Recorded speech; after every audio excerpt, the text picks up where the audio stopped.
How Winter Came into the World. A Myth from Ancient Greece by Ma Pete and Elspeth Graham, illustrated by Daria Petrilli. Dear reader, How Winter Came into the World is a retelling of an ancient Greek myth. Myths are stories made up to explain why the world is like it is, or why things happen the way they do.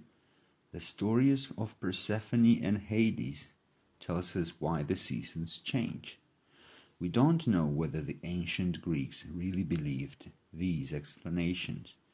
It's just as likely that they simply enjoyed the stories. That's probably why myths like this one have lasted such a long time. Ma Pete and Elspeth Graham. Chapter 1. Hades, ruler of the underworld. Deep below the surface of the earth was another world. This world was the color of gloom. Its forests and flowers were as gray as ash. Its icy rivers flowed without making a sound. Fires burned, but their flames were gray and cold. This was a world without color. This was a world without life. This was the underworld, the home of the ghosts of the dead. The ruler of the underworld was Hades, god of the dead. Hades was tall and handsome. His long hair was silver. His eyes were dark and also very sad. Sad-eyed Hades walked through his kingdom, followed by his ghost servants. They didn't have much to say. Sometimes, bored out of his mind, Hades will say, "Come on, someone, speak, tell me a story." But dead men tell no tales. The ghosts just moaned like a winter wind. Hades was a lonely god. Hades could not live in the overworld. He had visited it just a few times, but the bright light hurt his head. It went into his eyes like splinters, like broken glass. But he had seen the colors up there, and he could not forget them. He often thought about them, remembering how rich and beautiful they were, how they changed in sunlight and in shadow. The memory made his eyes tingle with tears. Hades sat on his throne among his throngs of ghosts, and sighed. He would have to go up there, up to the overworld again. It would make his head hurt. It would make his heart ache. But it would be worth it. Chapter 2. A Visit to the Overworld. Hades traveled upwards through secret twisting tunnels and dim caverns. He traveled along tracks and paths deep in grey dust, up and up and up. At last he came to a cave that opened into sunlight. He stumbled through the sunbeams, screwing up his painful eyes. He stood at the entrance to the cave and peered out at the overworld. The colors! How wonderful they were! He leaned against the rock wall, feeling dizzy and thrilled. Hades was looking out at a warm spring morning. He was looking at a meadow speckled with wild flowers, white, yellow, and pink. Pale trees stood in their own darker shadows. He remembered the word green. Yes, that was it, green. There were so many different kinds of green in the overworld. Every plant and tree had its own shade of green, with a darker echo in its shadow on the grass. Hundreds of shades of green. Amazing! Farther away, light danced on a blue sea.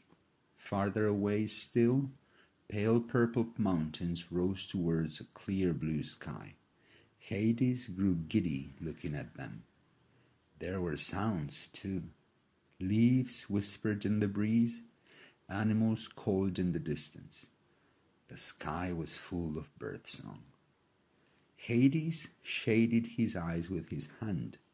The brightness of the other world was filling his head with pain. He felt that if he gazed at it for just one more minute, he would go blind. It was time for him to return, to go back down to the dim gray world that did not hurt his eyes. At that moment, he heard a voice, the voice of someone alive, someone singing. He turned to see where it was coming from. Then he fell in love, just like that. Chapter 3, Persephone. Hades fell in love with a young woman called Persephone. Persephone had skin the color of honey and hair like black silk. She was walking across a meadow picking flowers. Her dress was the same blue as the blue of the sky, and she was singing. She was happy, and she was very beautiful. As soon as he saw her, Hades knew that he could not live without her. He didn't stop to think. He just stepped out into the painful sunlight and grabbed Persephone. He scooped her up and carried her into the cave. He carried her back down the secret paths and twisting tunnels down towards his underworld. Persephone kicked and struggled. Hades felt the warmth of her skin. He had never felt warm skin before. He liked it. Now, this is a story about gods and goddesses. There aren't any ordinary human people in this story. Persephone was beautiful and warm and scared and angry, but she was not an ordinary human. She was the daughter of gods. Her father was Zeus, the greatest of the gods. Her mother was Demeter. Demeter was the goddess of all nature, the goddess of all that grows on earth. She made seeds turn into plants. She made buds turn into flowers. She made fruit ripen on trees. Demeter was a kind and gentle goddess. But when she learned that her daughter Persephone had disappeared, she was filled with anger and sadness. Demeter stopped spreading warmth through the world, and it grew cold. Leaves fell from the trees. Fruits withered. The flowers died. Color started to fade from the world. Demeter didn't care. The only thing she cared about was finding Persephone. She raged around the world like a winter wind, searching. Chapter 4. Zeus has a problem. It was Helios, the sun god, who told Demeter what had happened. Helios drove his golden chariot across the sky each day, watching the earth below him. His bright eyes saw everything. He had seen Hades steal Persephone down to the underworld. Then Demeter found out what had happened. Her anger was terrible. She flew like a storm cloud to Mount Olympus, the home of the gods, the home of Zeus. Hades has stolen our daughter, Persephone, she screamed. All Olympus shook. Zeus shook. Tell Hades to bring her back, screamed Demeter. Tell him to bring her back now. If he does not return Persephone to me, nothing will grow in the overworld again, ever. Zeus sat in his throne and stroked his beard, thinking. He had a problem. The problem was this. Hades was his brother, and Zeus loved him. Hades had always been very sad and very lonely in his underworld kingdom. Zeus knew this. He understood that Hades needed a queen to rule alongside him. He needed a queen who would bring a little warmth and brightness into his life. Zeus did not want to make his brother unhappy. But Zeus knew that if Hades did not give Persephone back to Demeter would never tend the world again. The seasons would end. Nothing would grow or flower. The overworld would be as cold and grey as the underworld. Zeus called his messengers Hermes. Hermes had silver skin like a fish and wings stronger than a swan's. Hermes, said Zeus, we have a problem. I want you to go to the underworld. Tell my brother Hades that he must let Persephone go. Tell him that Demeter will never warm the world again until Persephone is free. Beg my brother to bring her back to her mother. Chapter 5. Hermes delivers a message. Hermes was faster than lightning. He was in the underworld in a flash. Persephone was sitting on a throne of grey marble. She glowed like a jewel in the dim grey light. The sad ghosts gazed at her, remembering what it was like to be full of life. Hades sat on his throne next to her. He was holding her hand. His sad eyes were full of love. Near Persephone there was a grey dish of grey fruit that looked like stones. Grey apples, grey pears, grey grapes. When Hermes saw it, he was worried. He was very worried indeed. Persephone, have you eaten any of that? Asked Hermes. He knew that if she had eaten the food of the underworld, she could not go free. It was the law of the gods that no one who ate the food of the dead could go back to the world of the living. If she had eaten just one grape, she was doomed to stay in the underworld forever.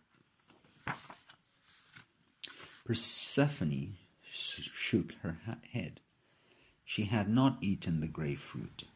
She was very, very hungry, but she couldn't eat grapefruit that looked like stones. Could you? Hermes delivered his message.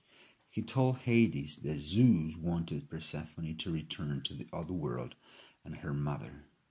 He told Hades about Demeter's anger and sadness. He told Hades that the other world was growing cold and losing its color. Hades listened. He lowered his head, thinking. He could not bear to lose Persephone, but if he kept her, he would never see the beauty of the overworld again. He would never again see green. He would never again see light dancing on blue water. He would never again see flowers opening or hear birdsong. He felt as if his heart was being torn in half.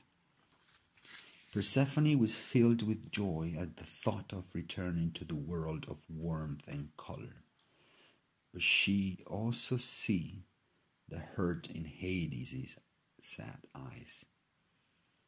Lord Hades, she said softly, I could love you, but I could not live forever in your grey world of ghosts. Please take me back to my mother. Please take me back into the light. Hades lifted his head. He managed to smile at her.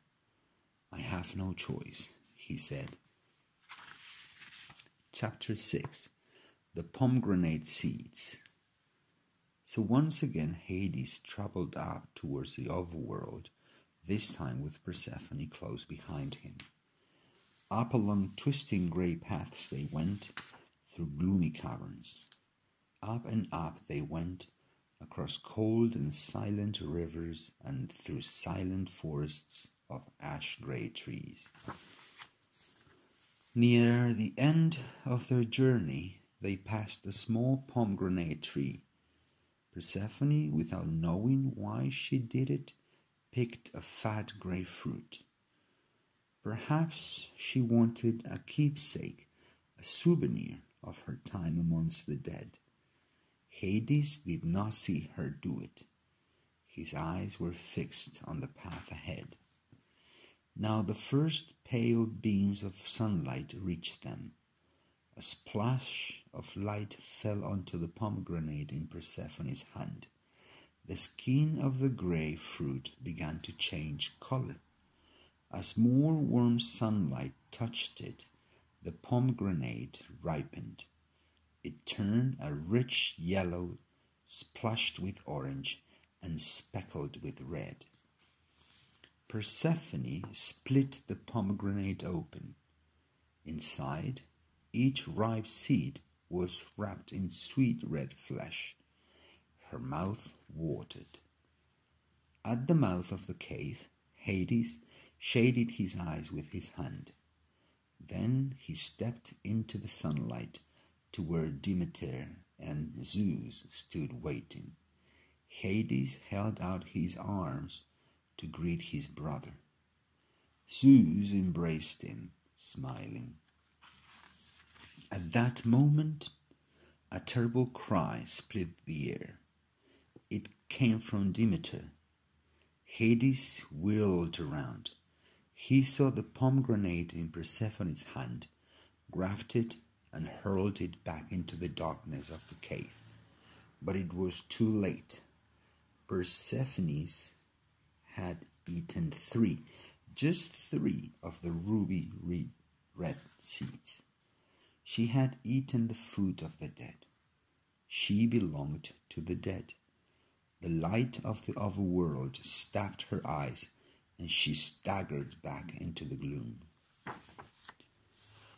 Chapter 7. Winter and Summer. Demeter's sorrow was terrible. She drew clouds like black curtains across the sky. She sent biting winds to rip the leaves from the trees. She flung ice and bitter rain at the hills. Plants withered. Animals hid. Humans huddled in their homes. Once again, the gods met on Olympus. "The world is dying," Zeus said. "How can we save it?" The gods could not agree on an answer. For 2 days and 2 nights their huge voices were like thunder rolling down the mountain. At last Zeus stood up and stamped his mighty foot. The world shook. "I have decided," he said. "Each year Persephone will live in the underworld for 3 months. 1 month for each of the seeds she ate. For the rest of the year, she will live in the overworld with her mother." So for 3 months each year, Hades was happy. With Persephone beside him, the sadness left his eyes. Her beauty brought a little warmth and color into his cold grey kingdom. They sat side by side, and she told him stories of the overworld. She told him about its beauty and its warmth. She described to him the smells of flowers and of the pine woods and of freshly baked bread. She also taught him the names of all the colors that she could think of and of others that she could only imagine. There was love in the land of the dead. Even the ghosts cheered up a bit. But for those same 3 months, Demeter was sick with sadness. For those 3 months, she stopped caring for the world, and the world grew cold. The leaves fell from the trees, and the fields were bare. The blue sea turned grey and angry. The flowers shrunk back into the ground. Winter came into the world. Those 3 months were long and hard for Demeter and for the overworld too. But every year the winter months passed. They ended when Persephone returned to Demeter, and Demeter's joy lit up the world. The sparkle returned to the sea, and soft new leaves appeared on the trees. Life returned to the fields and forests. Animals who had hidden, sleeping through the cold time of Demeter's sorrow, woke up. They came out into the sunlight, blinking. They saw that the world was filled with color again. They saw 100 shades of green. Summer had returned.